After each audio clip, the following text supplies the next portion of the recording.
ఒక్కసారి కొమ్మూరి గోల్డ్ కి కాల్ చేయండి. తాకట్లో ఉన్న మీ బంగారాన్ని విడిపించి మార్కెట్ ప్రైస్ కి వాళ్ళు కొనుక్కుని మిగతా డబ్బులు మీకు ఇచ్చేస్తారు.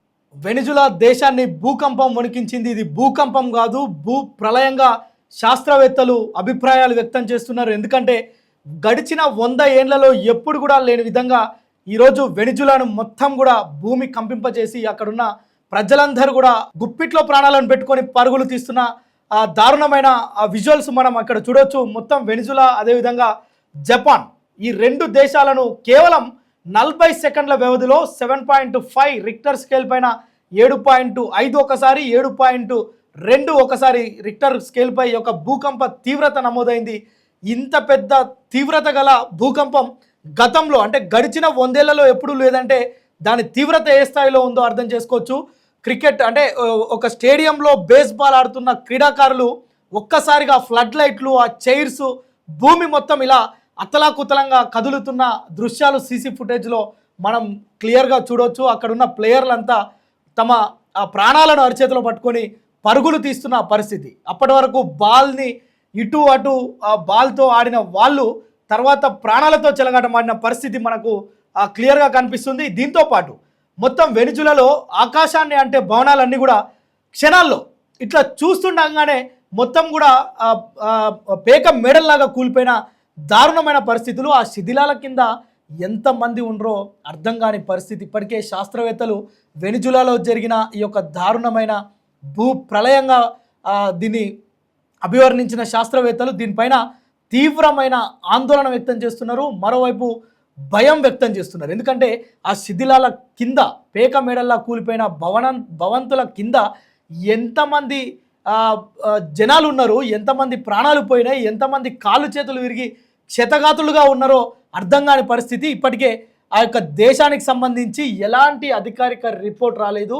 అయితే శాస్త్రవేత్తల అంచనాలు మాత్రం సుమారు 10 నుంచి 1,00,000 మంది మృతి చెంది ఉండవచ్చు అనే ఒక అభిప్రాయాన్ని వ్యక్తం చేస్తున్నారంటే ఎంత ప్రాణ నష్టం, ఎన్ని వందల కోట్ల ఆస్తి నష్టం జరిగిందో మనం అర్థం చేసుకోవచ్చు.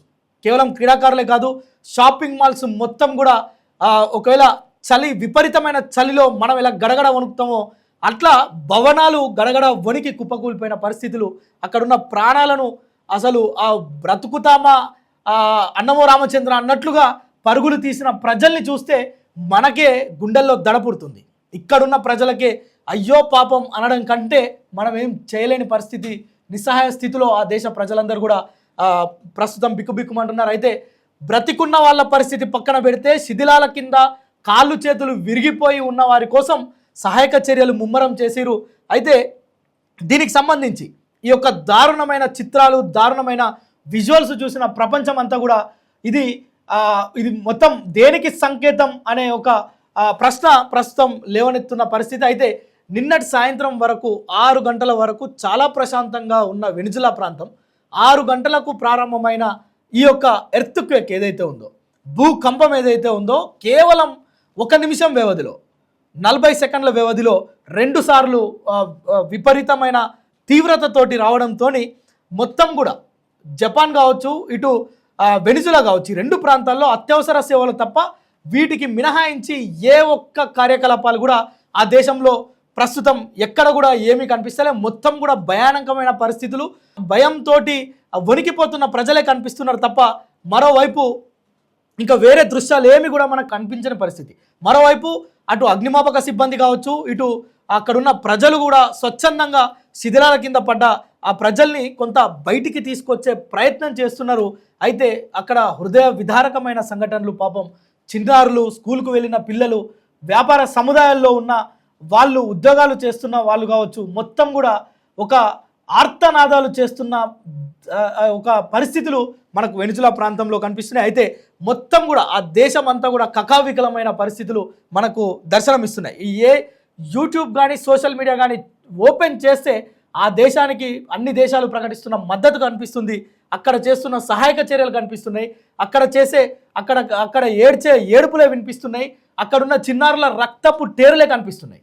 సో ఇంత భయానకమైన పరిస్థితులు ఆ దేశాన్ని మొత్తం కూడా అల్లకల్లోలం చేస్తున్నాయి. అయితే ఆకాశాలంటే భవనాలు కూడా మొత్తం కూడా నేలమట్టం కావడంతో అక్కడ ఎవరికి ఏమీ అర్థం కాని పరిస్థితి. ఈ 2 భూకంపాలు ఈ రెండు దేశాలని మొత్తం కూడా అంటే ఒక ప్రశ్నార్థకంలో పడేసిన పరిస్థితి. ఆ దేశ ఆర్థిక పరిస్థితి వీటన్నిటిని పక్కన పెడితే కనీసం ప్రజల ప్రాణాలు ఉంటాయా పోతాయా? ఇప్పటికే 10,000 నుంచి 1,00,000 మంది అధికారికంగా ఇంకా ఎలాంటి డీటెయిల్స్ ఇంటర్నేషనల్ మీడియా ఇచ్చే వివరాలు తప్పిస్తే ఆ దేశం నుంచి ఇప్పటివరకు ఎలాంటి ఆధారాలు కానీ ఎలాంటి ప్రకటనలు కానీ ఎవరు కూడా చేయలేదు.